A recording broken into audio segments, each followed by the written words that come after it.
okay, this has got to be a joke. What's going on here? Let's see. It was a traditional. I'm looking at the bottle now. It was a traditional with elven and clover honey in it, and it's nearly water white. Oh wow! Interesting. So it must have been a Slight white amount clover. of sediment down in the bottom of the bottle. I think it cleared since the competition because it was cloudy when we judged it, and it looks like water in a bottle now. Huh. That's interesting. And they must have Really used a white interesting. clover then, if it's that light colored. Yeah. And that honey, judging by the pictures I'm seeing here, it's normally colored. I mean, it's not super light. Or maybe it is. I don't know. Oh, yeah. Okay. Right. It is a white honey. I couldn't find any sort of I couldn't find any sort of tasting notes on that particular honey, though. I couldn't find any sort of descriptor for it or anything like that. It's definitely not on our honey wheel. Mineral rich is the only stuff I'm seeing, is that it's very minerally honey. Other than that, yeah. And so I was kind of expecting maybe like something avocado-y, because avocado can definitely throw those mineral sort of flavors and whatnot, and it didn't present like that at all. Huh. But it's entirely possible with the cost of it that it's 99% clover honey and 1% elvish honey, and it's still a $500 bottle of mead. I don't know. Yeah. Yeah, it says the first kilogram of this honey sold for 45,000 euros at the French Stock Exchange in 2009. That's just nuts.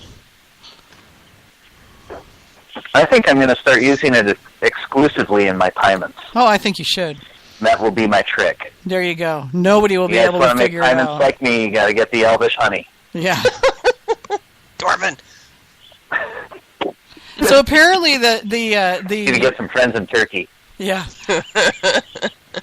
Yeah, and apparently some Turkish beekeeper just spotted all these honeybees going in and out of a cave, so he followed them. Bobby would totally get into that. I could totally see Bobby doing that. Oh yeah, I know a few beekeepers that'd be like, "Hey, where are you guys going? Wait for me."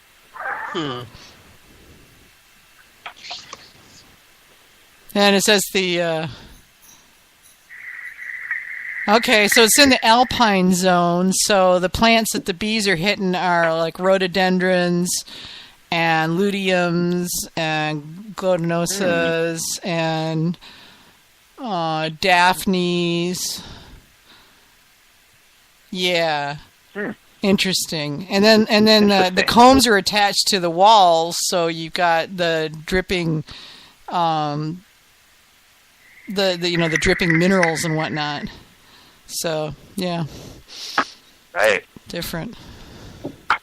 Fascinating stuff. Isn't it, though? Honey, ever changing, ever new. Yeah. Well, any of you beekeepers out there, you need to befriend a fellow Turkish beekeeper and get some of this elvish honey imported into the U.S. so that we can play with it. Yeah. In very, very small quantities. Yeah. I think you must be right that there's probably a handful would be fine. Yeah. A teaspoon at a time. Guy probably put like a teaspoon in a 5-gallon batch, and then the rest was clover honey. But he could say it had elvish honey in it, and we were all supposed to be impressed and shit. Instead, we didn't know what it was. Right. So, yeah, sorry, there's no tasting notes really other than the mineral aspect, so you could just kind of throw some minerals in there and call it good. Yeah, you really could. Funny. Heck, you could probably just get water from a cave and go with that, Yeah. Oh, hell, just drop a rock in it, call it good enough. Or car parts. There you go. Oh, shush. Yeah, that's my weird amount. I haven't made a mead worthy of car parts in many years. Well, I did it on purpose to make sure that people read the disclaimer on my labels. Because normally my disclaimer says no car parts were used in the making of this mead, and every now and then I will chuck one in that's been, thoroughly cleaned and sanitized. Just to be able to change my disclaimer so that people have to wait and say, what did you do? So what car part do you go for? Are you like Rochester Quadrajet 1250 CFM or Don't forget it's a Chevette. intake manifolds? What are you feeling? It's a Chevette. Oh, okay. I was going to use the gear shifter, but I couldn't get all the crap out of it, so I used the lock. The last one I used was the lock knob from the back seat that doesn't, or the back door that doesn't open. I'm over here dying, guys. Okay. Oh, nice. Oh, you're terrible. That's awesome. What? Well, we've as usual we've run over, so we should probably let David get back to his life and his drinking. Yeah. I suppose I've got to start preparing for the day job for tomorrow. So. I hear ya. Somebody's going to need a swimming pool built, so I'm the guy to do it, I guess. Quick before the snow starts. Yeah, I have a feeling I'll be building them all winter long, too, in the snow. Oh, It'll be fun. That's no fun. Yay. It's better than doing anything else, though. I totally understand you on that one. The wintertime gets slow, and then you start looking for things, and you start doing things that you really don't want to do, just so that you can pay the mead making budget. Mm-hmm. Yeah. Got to keep the work coming in. That's the downside of unemployment. Yep. Or self-employment, I should say. Yep. Or absolutely. Even just part-time employment where you've got way too much control over your own hours. Right. Yep, indeed. So, well, this has been a ton of fun. I've had a blast. I hope that people definitely picked up some good tips on some Pyments and whatnot, and definitely hope to see more Pyment entries in these next upcoming competitions as well. Yeah. It's a fairly under-entered category. Growing fast, though. I'd love to have some more competition in there. You guys hear that?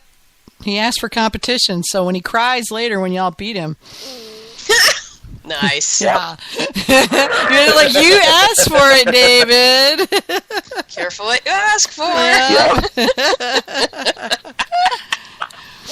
You're terrible. And that's okay. Anything that I can do to help another mead maker make better mead, I'm all for it. Yep. It makes all of us better mead makers. Exactly. So, we're all in this together. Absolutely. Yep. It's one of the things I like about this aspect of home alcohol production that, unlike many other aspects of home alcohol production, we're not all that competitive with each other, I mean. Right. Yeah, absolutely. It's still small enough that everybody's willing to share and help each other out and whatnot. And it's just a great community to be a part of. It really is. So. Well, thanks for coming on the show. Ryan tracked you down and. Absolutely. Thanks for having me. Yeah. Yes, thanks very much. I've made a whole page of notes. Fun. Yay! Good. Yeah. I think Ryan's sitting back there drinking. No, I'm listening. I'm right here. There he is. Oh, we got a question. He didn't say he wasn't drinking, though. Oh, no, he did. No, I noticed that. It's like Ken Forey waiting for the last minute. Ken says, "How are you adjusting the nutrients with your Pyments?" Adjusting the nutrients. Basically, I will take my I will take my starting gravity and I will plug it into the Tosma calculator. And lately, I've been finding even going half of what the Tosma calculator still seems like a little bit too much nutrient, and I'm picking up just a tiny bit of it in the finish on it. And I want to do a yan test on it to kind of confirm this, just to make sure that what I'm tasting is what I'm tasting. But I've actually started going to 1/3 rather than 1/2 of what the Tosna calculator recommends. And the last time I even dropped off the 4th edition. So I only did the first 3 editions on it. And I feel like I ended up with a better mead.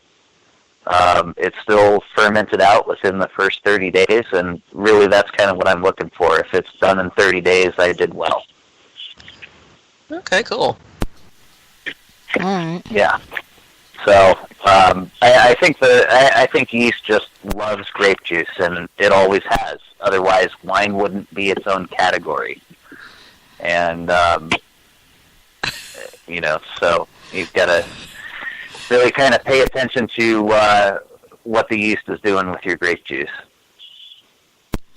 Ken commented, "This is the crappy Mead Live chat." Because Joe Vinciguerra said, "Ken, that was a very thoughtful question. You're out of the group."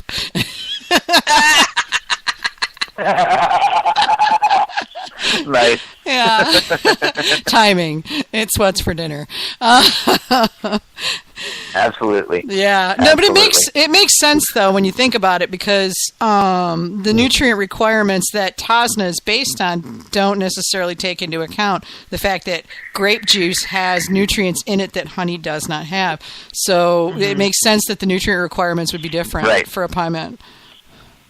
Yes, absolutely. And a lot of people don't. I feel like a lot of people don't realize that Tosna calculator is geared towards a traditional with no nutrients in it whatsoever other than our nutrient-void honey that we use.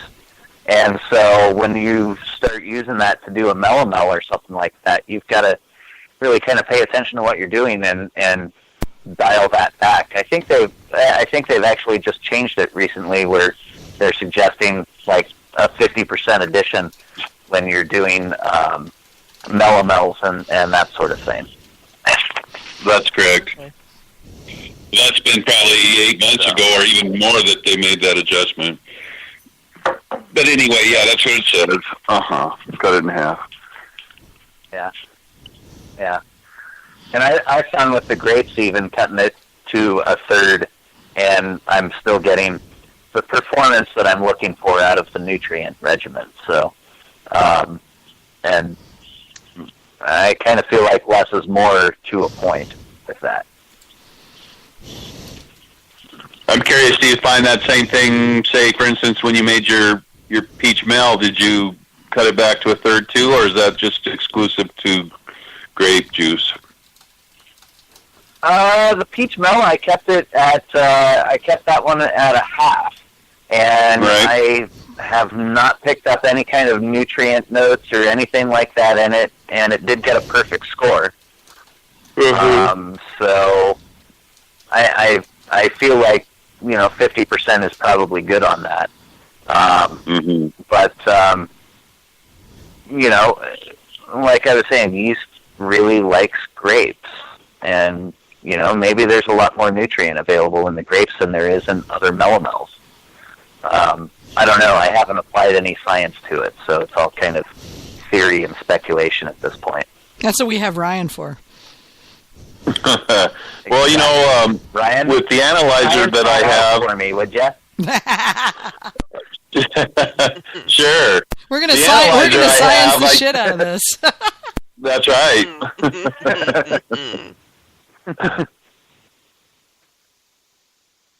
Your analyzer, David? Ryan. Yeah, actually, my analyzer, I believe they just came out with some new reagents that I can buy, and I'm relatively sure, and I'm going to check it out now. I believe that I can test for yan in grape juice, or in any juice, with the analyzer that I have. I just need to buy some new reagents or whatever it is that they use to. Maybe it's a new probe that I can plug into the analyzer. I don't know, but I'm going to check that out tonight, and I'll tell you tomorrow night at our meeting. All right, Awesome. so at the meeting tomorrow, David, tell him how he's got to start writing articles for me, for the Got Mead and for the AMMA on all this sciencey shit, Seeing as you got all the fancy equipment and everything, personally, I just throw shit in a bucket and then I put yeast in there and then stir it and stuff. So, I'm very much the same way. I